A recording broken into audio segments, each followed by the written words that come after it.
Starting the old garage door, Mike. What do you think? Afternoon, everybody. Was a little busy this morning. Couldn't get here on time. Where were you, Mike? Again. What were you doing, Mike? I was up at the Building Association this morning, dropping off a little bit of our tapes so we can get our sponsor coming on a regular basis. And a shout out to the Building Association of Hudson Valley. Mike and I and Earl are all members of the National Builders Association here in the country, in America, as well as the local chapters.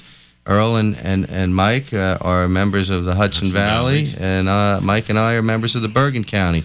So you have a lot of qualified people here to give you information. We'd like you to, put down your cup of coffee, stop picking those apples. Well, we did get an apple picker out there calling. I heard that on the way up. It wasn't bad. Good. And give us a call at 651-1110. Don't be shy. Try us out. We're really nice people. We're talking about how to keep your garage door in order here, or how to put it back in order before the winter comes, Mike. And so let's start again with the garage door. Where did we start? Now, we talked to Earl. We were talking about all the stuff that could go wrong.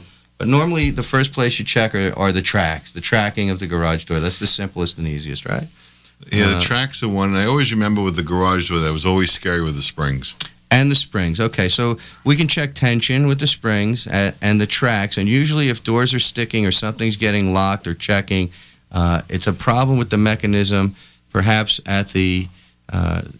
Rich is telling us we have another caller. Would you please say hello? Hello. Hi, caller.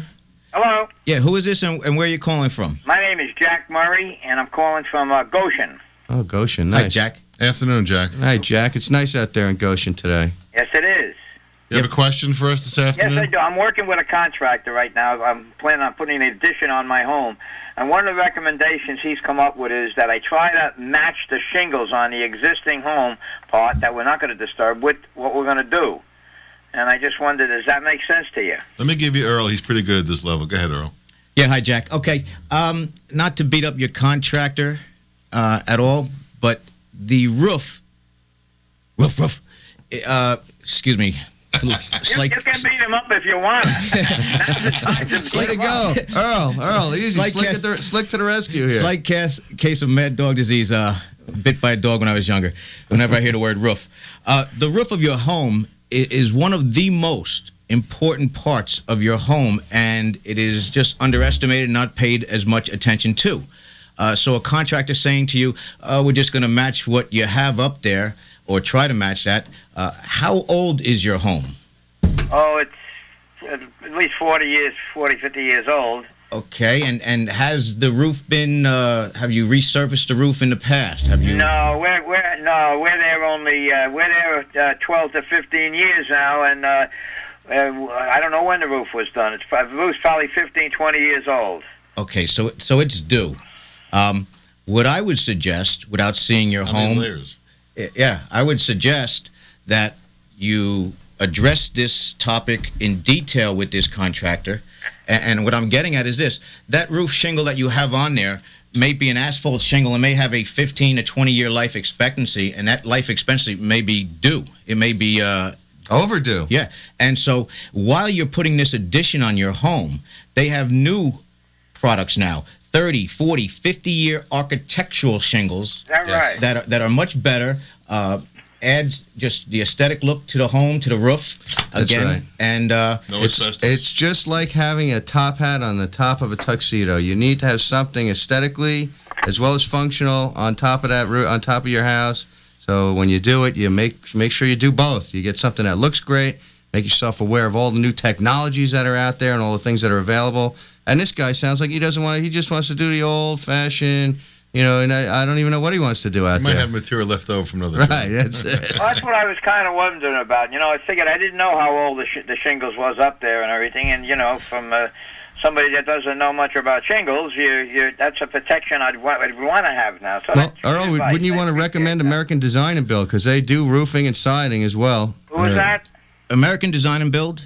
American Design and Build. Get a pencil out. 845-283-6763. Whoa, easy there. Slow it down. Come on now. 283. Hang on, hold it together here now. 67. Right. 63. 6763. American Design and Build. Yeah, we get calls like that once or twice a week on that type of stuff. So it'd be nice to hear from you. We could come and help you out, take a look, and Good. have a nice cup of coffee with you. At least give you some Are information. you bringing the coffee? Always. American Design and Build brings the coffee and donuts. All right. I know no donuts for me. I had too many donuts in my life. You're not a police officer, are you? Thanks a lot. I appreciate this. Great hearing from you. Thank Have you. a Thanks for good the day. call. Right. Bye-bye. All right, that was a Nice. nice call. Yeah, it was Back good. to garages now. Back All right, to garage. so the garage door. I was So talking about springs. okay, so the first thing is to check and lubricate all of the moving parts, Mike. So springs being one of the stretchable moving parts, a little WD-40 or something on there, a little cleaning rag to get anything that's on there from the thing opening and closing. You don't want to do it. Rich is telling us we have another call. Oh. Hello, caller. We're never going to get through this garage door. Go ahead. Who's calling and tell us where you're from? How you doing? This is Steve, your friendly renovator. Hey, Steve, what's Steve, going you on? making Always good to somebody hear happy from you. today or what? All right, how you guys doing Good, today? man. Where are you roving around today, Steve? Oh, we're in beautiful Rockland County. Oh, nice. Very nice down there. The leaves are starting to change. I took the ride up from Rockland County today. Oh, yeah. Very nice. And what type of project you working on today, Steve? Oh, we just started renovating another kitchen designed by your host, Mr. Mike. Way to go, Mike. All right. That's excellent. It's nice to hear that some of these projects are moving through very I smoothly. actually know the project you're working on, too. Which is, throw the name out, Mike. Which project are you working on? Lauren. And it's Lauren. And you know what? And let me ask you something. Steve, you might want to throw out your name and number again for the folks. This is our roving renovator out there. He calls in once a week, lets us know where he is, what he's doing. It's And who Steve. he's keeping happy. He's keeping everybody happy, everybody smiling. It's and a good job, Steve. It's got kitchens, it's got tiles, it's got a little bit of everything going on. Yeah, we're Not doing bad. well. Steve, throw your name and number out there for the folks. Well, that's the renovation consultant at 845-831-7609. Nice. You have a joke of the day for us while you're out there? No joke. All right, just check. You do, but not for on the air. I understand. All right, Steve. Thanks for calling in. It's always a pleasure. We'd like to hear from you again next week, where you are next week. All right, we'll see. All Take right. care, Steve. Ciao, Steve. Take care. He's All right. okay, Steve is good. Yeah, I like him also. Steve is out there. Steve is our man in the field. So if you folks are looking for anything out in the field, you give Steve a call. He comes, he takes a look too. We got a lot of people out there that are interested in helping you out with your home improvement project. So back to greasing the wheels again. oh, those wheels. Mike, okay, so let's start in with this garage door again. So the next thing is to try and lubricate all the parts, like we said. And we're working, if you look at your garage door, on the edges of the garage door where there's a metal track that runs on each side of it, there are wheels and pulleys that are attached to the door that stretch and move and slide in different locations. Do you have to degrease everything before? Degrease, Mike. Yeah, like WD-40 for degreasing and then you start lubricating? How do you do that? Well, here's what happens. If you see there's chunks of black grease in there, sometimes that's good on the inner part of the wheel, but some people want want cleanliness in their garage too much. They actually wear white gloves in They the garage, get, you're telling me? we have guys that want to actually paint their floors and put tiles down and so forth. And we are doing one in Ramsey where we're putting down a showroom floor in the guy's garage. So for those folks, WD-40, a little solvent, take all the grease right off. And you can put some nice clean grease in there, Mike, some nice, Vaseline-colored grease. Clear. And that would work.